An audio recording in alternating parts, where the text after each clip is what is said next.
heart, and soul. Remember, meaningful friendships are a two-way street.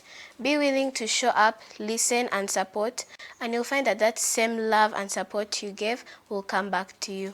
Stay blessed. Much love.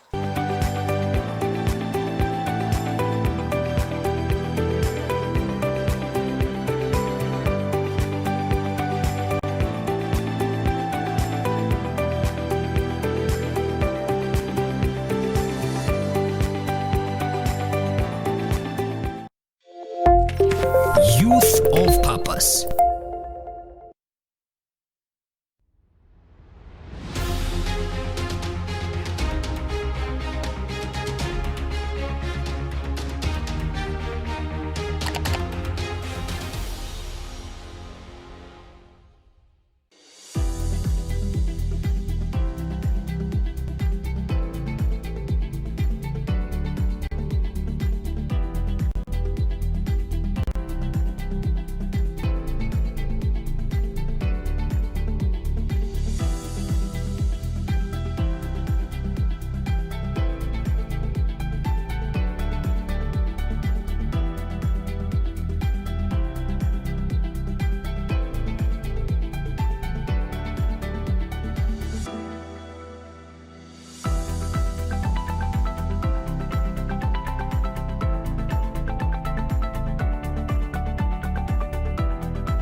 Get your favorite health tips right here on U24. Maintain your kidney by drinking 8 to 10 glasses of water each day. This can be in form of soup, tea, water, cooked grains, and boiled vegetables.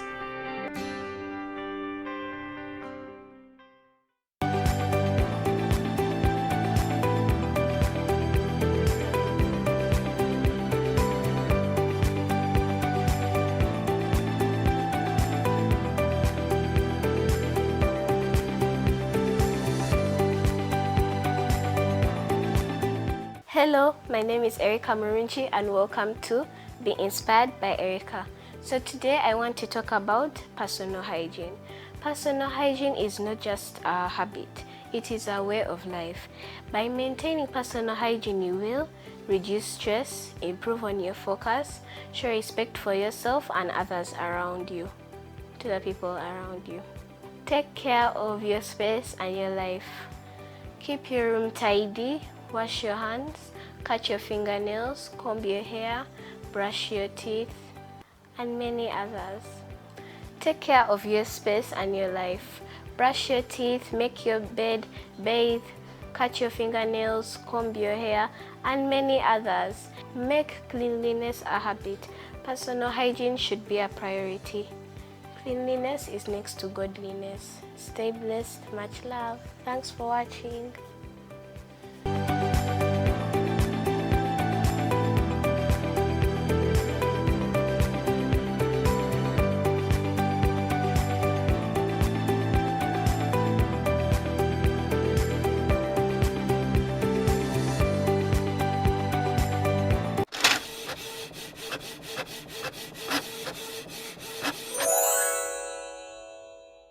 Hi, my name is Doreen Tuhidire, coming to you from Be Money Wiser, and we're going to be bringing to you the hashtag 100 Ways to Be Money Wiser by Mrs. T. Tilda Nabandra.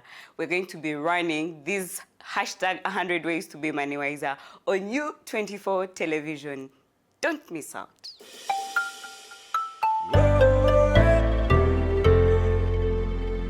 U24. Don't miss on U24. Entrepreneurs Hub, giving you a deep and unique insight into agribusiness, services, ICT and innovation, industrialization, and so much more. Entrepreneurs Hub, growing your small, medium, and large business entity. With yours truly, Sandra Kahunde.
It is a very, very beautiful morning, and I hope you had a very beautiful night. These days, it keeps on raining cats and dogs. Yesterday in my bed, I thought actually there were monkeys on the roof, only to realize it was raining. Hope you are doing great. A very, very good morning. Once again, welcome on One on One.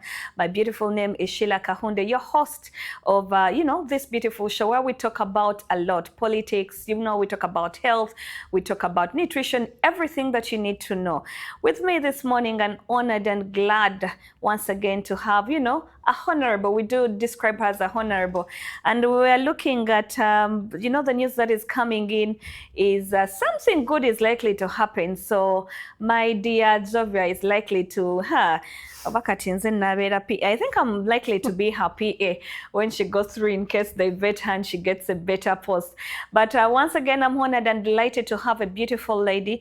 As we're winding up this month of women, March is a month where we look at women who have put an impact on the society, women who have done a lot. Sometimes we don't only look at women in offices, but we also look at the other women. I'll give you an example. We look at doctors, nurses, midwives. We look at the women that sweep the roads. And, we bring them on board and talk to them, and they tell us how do they feel about Women's Day. So today we are winding up this beautiful month of Women's Day, and we decided to bring a lady who is we call her honorable, but she was once a honorable. She was once a mayor. She stood as a mayor of Entebbe, MP of Entebbe, and we are with her this morning in studio. She plays golf. She has some hotels in Entebbe. So me, after here, I've been invited for a meal. But I can see everyone in studio is looking at me. You are not invited. It's only Sheila, not anyone. Raphael, I can see you're saying, today we are going. No, it's going to be alone. Me and me, myself alone. Once again, we are together. Yeah, thank you. I am glad and honored to have you this morning. Thank you, Sheila. It's always a pleasure. Still looking beautiful and young. Thank you. Banang. By God's grace. Amen. Someone, watching us would want to know your beautiful name. Good morning, viewers out there. My name is Hon.Jovia Namara Tugume. I'm the former aspirant, member of parliament for Entebbe municipality. I am a two-time lady captain of Entebbe Golf Club. I am a marketing executive of Central Inn Hotel, and I am the founder of Jovio. I am the founder of Jovio Foundation, which I'm expanding to also a skilling hub in Entebbe that will open soon. Yeah, I'm a leader in the community. I'm honored to be here. You have a lot. Yeah. So this month we are winding up women, and we've been celebrating women. We've been celebrating, recently we celebrated Women's Day. Yeah. And the theme was gender equality and giving back to the women and in the society. Yeah. What do you think about Women's Day? Do you think it's worthy for us to celebrate Women's Day? And is it worthy to recognize women in the society? Yeah, it is very important to recognize women, not just in Uganda, but globally. And because women they do everything regardless of society pressures, regardless of financial stress. But women wake up every day and they continue to show up. And when we are celebrating women, we are not only celebrating women who are in high profile positions like ministers, we are also celebrating those women who are in the market fending for their families, those women who are in the streets and sweeping, and the single mothers who are out there trying all hard to take care of their families, the widows, single mothers, every woman who wakes up every morning and say, there's something that I'm striving for, there's something, the mothers who take care of their kids. We are celebrating those women. We always see women giving birth to 6 kids at once. And then men run away. Yeah, we celebrate those women. Like in Entebbe, we have one who gave birth to triplets. Oh, beautiful. And she doesn't have any help, and the community has been. So we celebrate all those women who continue to show up and give strength. We celebrate the nurses, the midwives, and also the teachers who mentor our kids. These days you see kids going to school at the age of 2. Yes. So we celebrate our mothers, we celebrate each and everyone. And a woman who wakes up every morning and say, I am doing this. And by celebrating women, it doesn't mean that we are attacking our men or we are undermining our men. Men said that why is it that women have more public holidays than us men? Because we have Women's Day, we have Mother's Day, you know, and men feel a little bit offended. Why women? Is it not only us that have one, you know, like 2 or 3 days, and then for them they only have one day, Father's Day? Yeah, it is very important, and in Uganda, but I just want to say that men are not given enough time. But then, even according to the Bible, they say it is a woman came from the man's rib. So it is naturally like that. So by celebrating women, it doesn't mean that we are attacking our men or undermining them. We are celebrating the full responsibility and of the community. Yeah. All right. I would ask you, Jovia, that what are some of the challenges that women are facing in Uganda today? We'll give you an example. When we look at these women that work for KCCA, that, sweep the roads, sometimes they come out and complain that the money that they're supposed to be given doesn't even reach their pockets. Sometimes they take 6 months, sometimes they're not paid at all, but they have to wake up. What are some of those key challenges that you think are affecting women in this today's society that we live in? Challenges are many, and however, there are also some things to be happy about. And I must applaud the President of Republic of Uganda, who continue to put women in front and empower them. For example, you'll see our Vice President, our Speaker, our Prime Minister. Those are some of the positions he has given to women. So that means he's trying all his level best to bring women. However, we also continue to face challenges like low pay, people undermining you. Like you see, like the KCCA, I will not talk on behalf of KCCA, but I'm sure it is something that they are trying hard. And in the recently concluded election, when we were mobilizing, that challenge was brought up, and the KCC executive tried to explain it.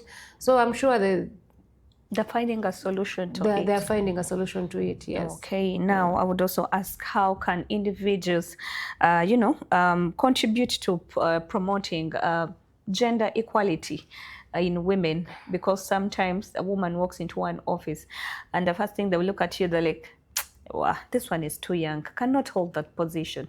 Or I might walk into Parliament and, you want to do interviews on, the Speaker of Parliament, and then they'll be like, did you make an appointment? For you to have a call, where you go, we'll get another better person to do. What are some of those things that, people talk about, and are they true?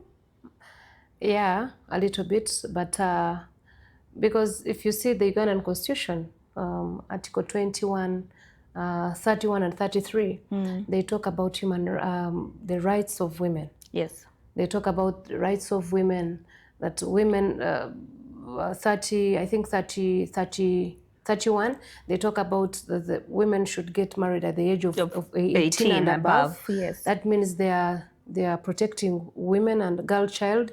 Then Article 33, they say that women should be given an opportunity to hold bigger offices, and they shouldn't be discriminated.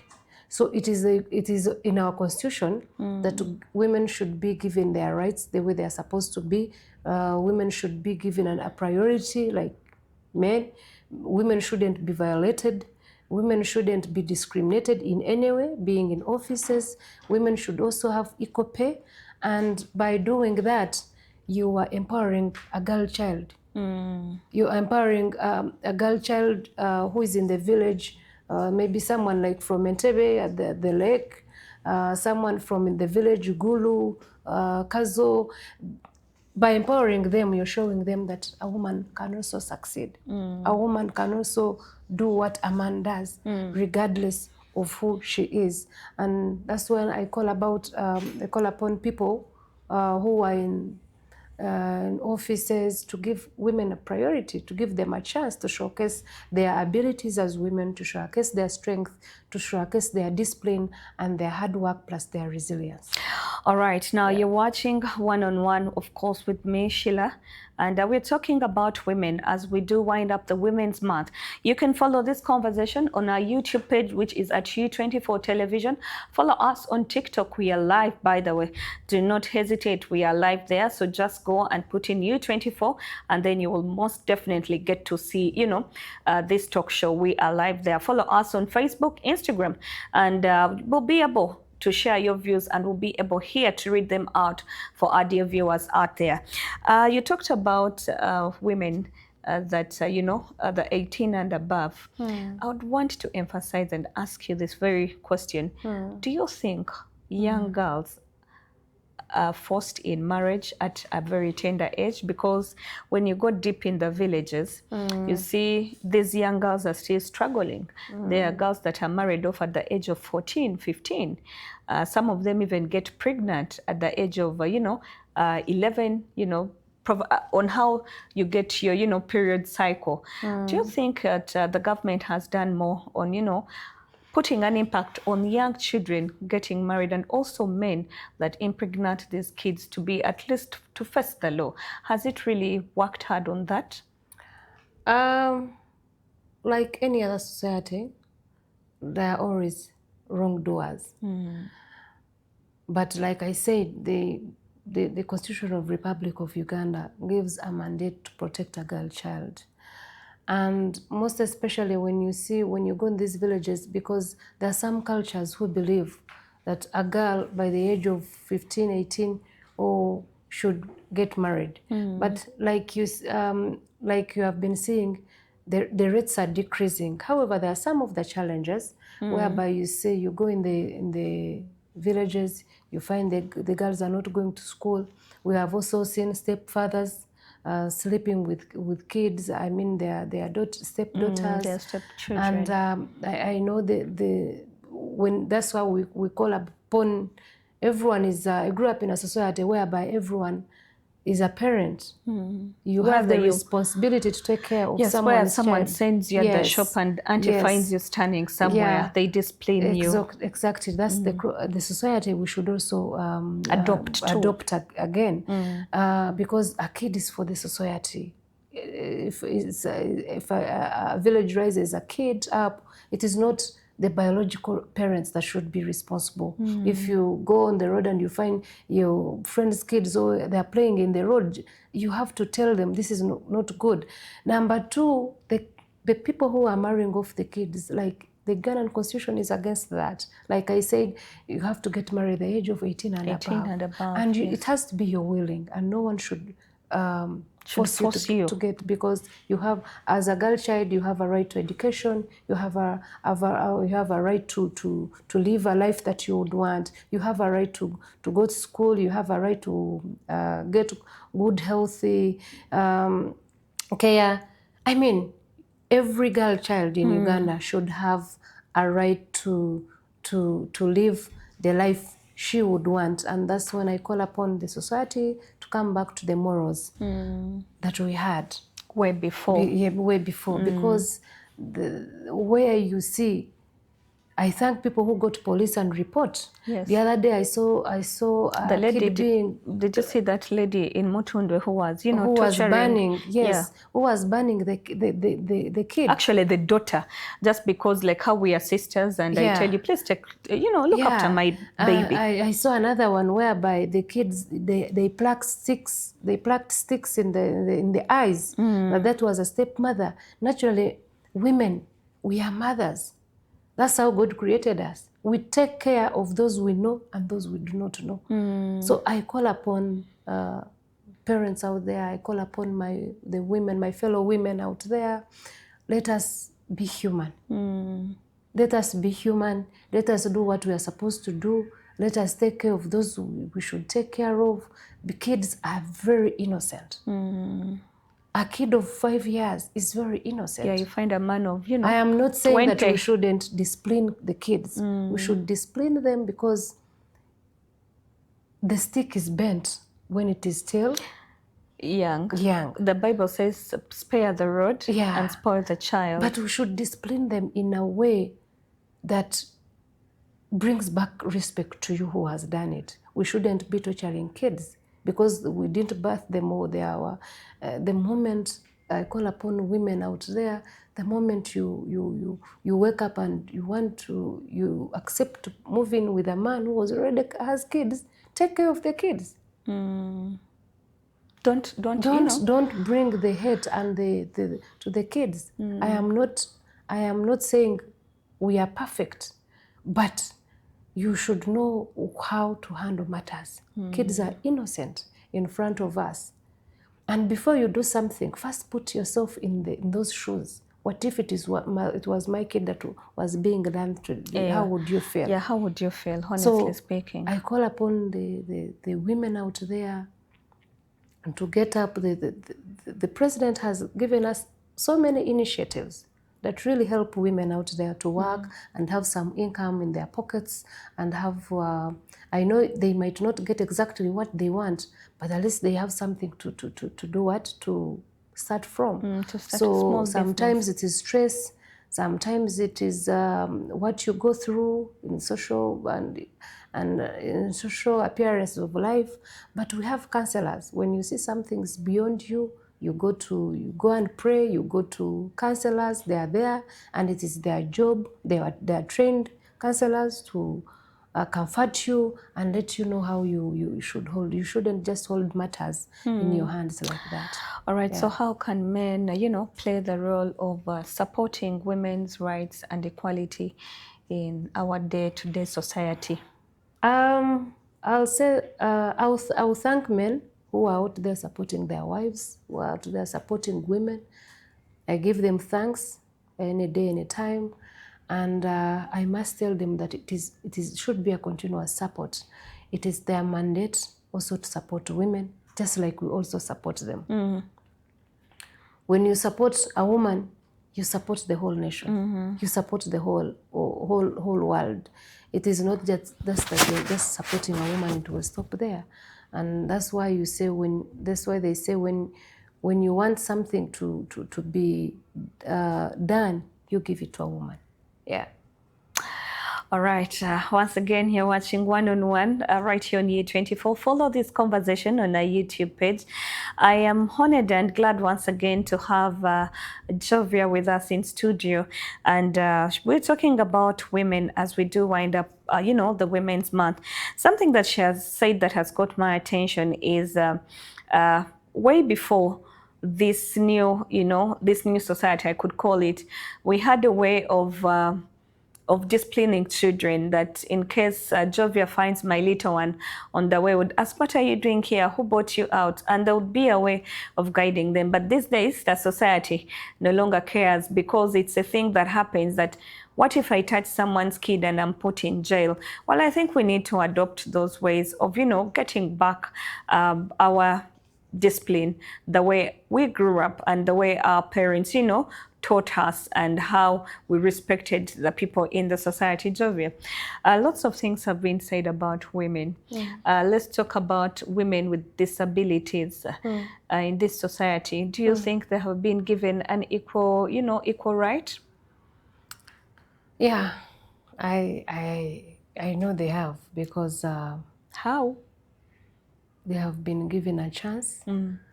Because if you even see the Parliament of Uganda, even the councils, in the women councils, in the women leagues, in the women leadership, we have women representatives who are representing those women with disabilities. We recently concluded members of parliament With disability. Yes, the elections that we concluded on 15th, that we had on 15th of January this year.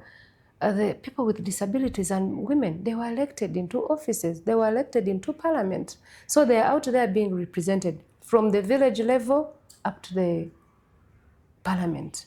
So I feel it is just this that I call upon the organizations and companies also to consider women. The other day I saw a lady without hands, without Legs, but she's peeling. But she's peeling, and another one graduated from Macquarie in the recent graduation. And people should know that these women are trying a lot. Sometimes disability, it is not inability. Most times, like it is said, and it is sometimes it is not you who caused the disability, but it doesn't mean that if you're disabled, your mind is disabled. People should, especially people with companies and organizations, they should give them an opportunity to showcase their talents, to showcase their abilities, to showcase their discipline and resilience, and to be women. And that's why I thank the president of Uganda that he has tried all means to have inclusivity. Yeah. Let's talk about domestic violence in homes. It's one of the leading things that is destroying marriage in young people. And sometimes these young people say that our mothers in-laws are bad, or they say it's the other way around. We have seen domestic violence is on the rise. Recently, I don't know whether you have followed the story of a man who was stabbed in the neck. They are suspecting that it could be the wife that, stabbed him, and he passed away yesterday, unfortunately. And we are seeing that domestic violence is on a rise. Men say that they also go through a lot, that women, they go through a lot, but they cannot come out and express themselves. Whereas women say, no, we are the ones that go through a lot, because men make us suffer. You get married to a man, little you don't know that this man has walked away and he has gone to get another woman, and then you become a single mother. They're saying that's why the single mother's on the rise. How can we go about domestic violence in families? You as a family person, you as, a leader in society, you as a honorable, how can we, go about domestic violence in homes? Domestic violence is actually, it is a two-way. As when you're saying women are beaten, women are suffering in their hands, the other day I also heard of, actually read on social media, a man who locked his wife in the house and burnt the house, and the woman was a soldier. I know our traditional settings, they always tell men to be strong. They are brought up in a way that every circumstances they should always be strong. That's what makes a man. But no, they are also human beings. They have challenges. They have those moments when they are weak. They have, so every woman or a man has to be there for each other. That's what we know. And by the time you reach a level whereby you see everything has come to a level of something that can turn into, that's why we have where to report. You go to police, they can render you help, because you reach a level and you see, this cannot be me. We have our parents, we have our counselors, we have our guardians who can give advice here and there. Do not swallow something that you know it is out of your hands. We have FIDA, FIDA is out there helping. By the way, I don't know if it only helps women. Like the other day we had a training. So men should also learn how to speak out. To speak out, they have courts of law not only for women. However much they try to favor, but they are also men. So they should always make use of them. Yeah. You as a woman in leadership, how has leadership shaped you to the woman you are today? And there are also other young people who would want to join leadership, more so the girls. These days we see the campaigns that are ongoing in different campuses. You also find that the young girls are involving themselves into leadership. What support can the government or you as leaders, what support can you give to these young ladies that are coming up to say, no, we are going to stand on different posts, not only in universities, but also in offices, though in certain offices, women are not given a chance to be leaders because they still undermine women. Up to date, they say, no. What a man can do, a woman cannot do. And then you can find another woman say, I can't, give it a try. You as a woman in leadership, how can we support these women to also be in, bigger positions in offices? Like I said before, our Constitution, Article 21, 31, and 33, they talk about all